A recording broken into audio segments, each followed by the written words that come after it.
안녕하십니까. 세상 읽어주는 남자 이상훈입니다. 엔비디아가 루빈 다음 GPU인 파인만의 그 IO 다이를 그 인텔 파운드리에 할당한다는 얘기가 나오고 있습니다. 더 중요한 점은 엔비디아가 인텔 파운드리의 B코어 제품을 아웃소싱 하려 하고 있다는 점입니다.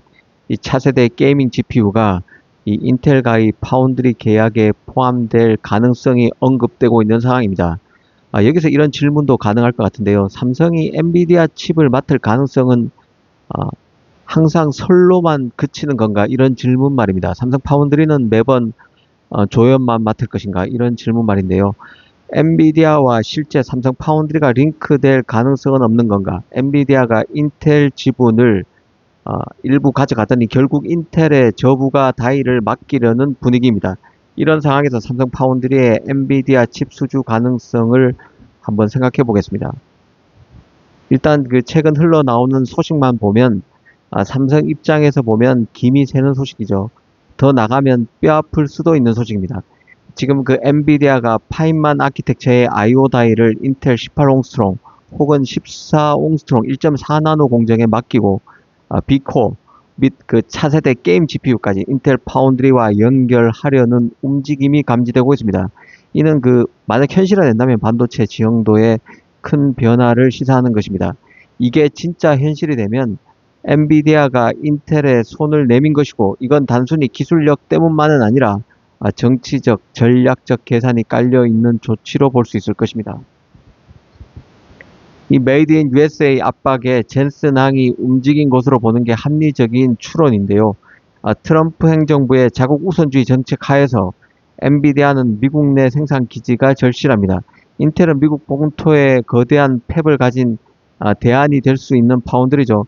특히 핵심인 GPU 다이, CPU 다이 같은 프로세서 메인 다이는 여전히 TSMC에 맡기되 이 상대적으로 수율 리스크가 적은 그 IO 다이나 B코어 제품, 비핵심 제품부터 인텔에 맡겨서 저사양 제품부터 인텔에 맡겨서 보험을 드는 전략으로 보입니다.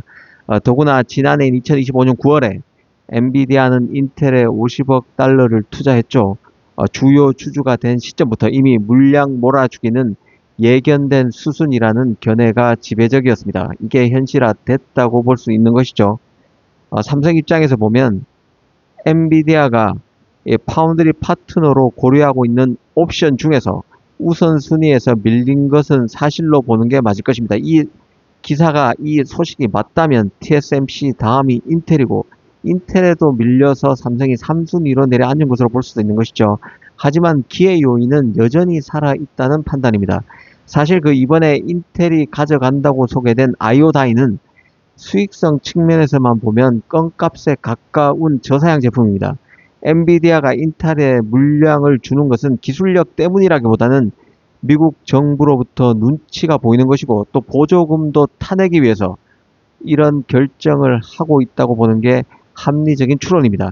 삼성으로선 인텔은 정치적 선택이고 삼성 자신이 경제적 대안이 될 수 있다고 볼 여지도 있는 것이죠. 엔비디아는 TSMC에 대한 의존도를 낮추고 싶어 하지만 인텔은 아직 수율 문제가 심각합니다. 그냥 고만고만한 상황이 아니라 4나노 이하부터는 제대로 양산에 준하는 수율 자체가 안 나오고 있는 게 인텔이죠. 이런 시점에서 18옹스트롱, 1.8나노, 1.4나노에서 성공한다고 기대하기는 쉽지 않은 상황입니다. 실제 최근 외신에서는 엔비디아가 인텔의 1.8나노급 테스트를 중단했다는 소식도 들려오는 상황입니다. 엔비디아가 아이오다이 같은 저부가 제품을 인텔에 맡겨서 생색을 내겠지만 수억 개씩 찍어야 하는 게임 GPU, RTX 시리즈와 같은 게임 GPU, 그리고 메인 AI 칩을 수율이 전혀 검증되지 않은 인텔에 맡기기엔 엔비디아로서는 리스크가 너무 큰 것이죠. 이는 달리 말하면 인텔이 삐끗하는 순간에 엔비디아가 가장 먼저 고개를 돌릴 곳은 결국 삼성이 될 수밖에 없다는 의미이기도 합니다. 특히 8나노 RTX 30 시리즈 때의 삼성과의 협업 경험도 엔비디아가 갖고 있기 때문에 공정 최적화만 맞으면 언제든 다시 손을 잡을 수 있는 준비된 세컨드 밴드가 바로 삼성입니다. 루빈 칩, 그 AI 칩인 루빈 GPU 같은 경우는 TSMC가 깍지고 있지만 이 게임 GPU 같은 경우는 얘기가 좀 다른데요. 이 게임 GPU RTX 60 시리즈 이후에 게임 GPU 같은 경우는 낙수 효과를 기대할 만한 입장이 바로 삼성입니다. 엔비디아로서는 모든 칩을 값비싼 가격을 요구하는 TSMC 최신 공정으로 만들 필요는 없습니다. 중급형 이하 게이밍 GPU 라인업을 삼성의 안정적인 4나노나 차세대 2나노로 돌린다면 수익성을 극대화할 수도 있는 것이죠. 캐파 확보를 위해서도 이는 필요한 조치일 수도 있습니다. TSMC 선당 공정이 애플과 엔비디아 AI 칩이 이미 선점한 상황에서 예약이 꽉 차 있죠. 물량이 부족해지면 엔비디아도 게이밍 칩 생산을 위해서 삼성 카드를 꺼낼 가능성이 적지 않다는 뜻이기도 합니다. 더구나 메모리가 품귀 사태를 겪고 있죠. 삼성의 패키지 딜이 매력적일 수 있습니다. 엔비디아 루빈에 탑재되는 HBM4 같은 경우는 더구나 이전 HBM3E 이전 제품과는 다른 것이죠. 로직 다이가 삼성에서 만들어집니다. 삼성 4나노에서 만들어지는 것이죠. HBM4의 바닥을 까는 로직 다이를 삼성 파운드리 4나노로 찍어서 납품하기 시작하면 엔비디아 입장에서는 어차피 메모리 핵심 부품을 삼성 파운드리에서 만드는데 옆에 붙는 다른 칩들도 삼성에 맡겨볼까라는 얘기가 나올 수 있다는 뜻입니다. 삼성은 이런 스며들기 전략이 통할 여지가 있습니다. 이미 삼성은 엔비디아 칩 수주에 앞서서 다른 거물 빅테크들을 파운드리 고객으로 확보하면서 기초 체력을 기르고 있는 상태죠. 테슬라의 AI5, AI6 칩 대규모 수주에 성공했고 퀄컴도 스냅드래곤 8 엘리트 6세대 칩을 2나노에서 만드는 게 매우 유력해진 상황입니다. 여기에 AMD도 이 차세대 데이터 센터용 칩 일부를 삼성에 맡길 가능성이 큰 상황이고 지금 논의 중에 있습니다. 이런 맥락을 두루 감안하면 엔비디아 칩의 삼성 수주 가망이 없는 게 아니라 타이밍을 찾는 과정이란 말이 더 현실적이란 더 적합하다는 생각도 듭니다. 이 따지고 보면 인텔이 가져가는 아이오다이는 속빈 강정일 가능성이 높습니다. 돈이 별로 안 된다는 뜻이죠. 메인 칩 수주는 삼성이 TSMC의 2나노 수율을 얼마나 빨리 추격하느냐 그리고 인텔이 얼마나 빨리 자멸하느냐에 달려 있을 것으로 봅니다.